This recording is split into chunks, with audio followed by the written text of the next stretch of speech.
Since we haven't been able to invent the instant transmission of information yet, it's safe to say that what we see on our screens at home is not technically live tf2, but instead tf2 at varying milliseconds behind reality. So if everyone playing the game is at different lengths of time behind reality, how do we synchronize things like the bonk's 8 seconds of invulnerability such that it's consistent and fair for everyone?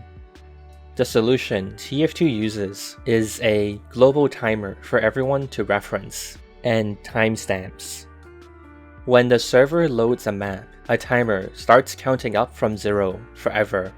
When someone drinks bonk, the game takes the current timer value, adds 8 seconds to it, and tells everyone that when the timer reaches this number, the scout is no longer invulnerable, keeping everything fair across different delays from reality. But as we've learned from the sticky timer, there's limits to just how much number a computer can store. The global timer is a 32-bit float, which essentially basically mean that it can store a number up to 10 digits long. So if the global timer is a 10-digit whole number, and you try to add a decimal to it, like 0.4 or 2.7, what is it going to do? Turns out, it decides to round everything to the nearest whole number. So weapons with firing intervals smaller than 0.4 seconds just go off all at once.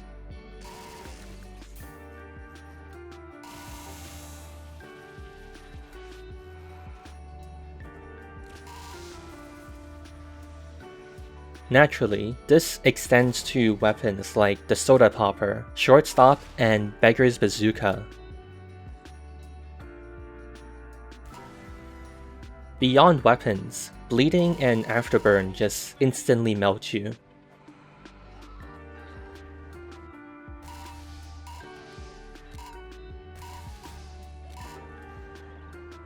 However, every pyro flamethrower except the Dragon's Fury just doesn't work for some reason.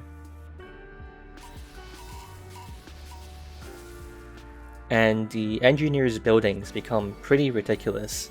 For one, they all build super fast.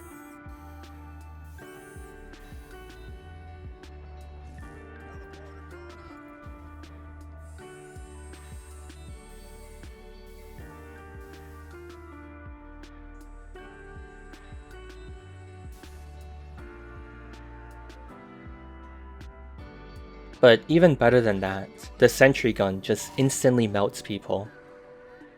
But of course, the inverse of rounding down everything that ends with 0.4 or less is the rounding up of everything that ends with 0.5 or more.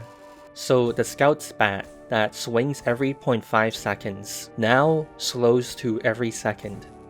The heavy stress eating just doesn't quite hit the same anymore.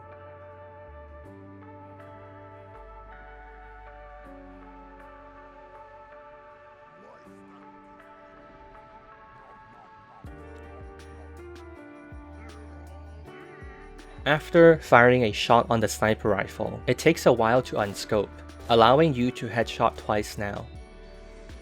Finally, the sticky bombs become really irritating. All the animations and movements become laggy.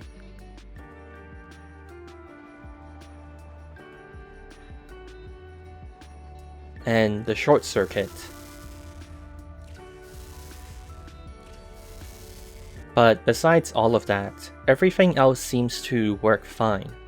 Thankfully, this shouldn't be much of an issue. In order for tf2 to get this bad, you'd need to avoid loading a new map for 6 months. Oh, on second thought, my advice is to remember to reload your 2-fort server every 4 months or so.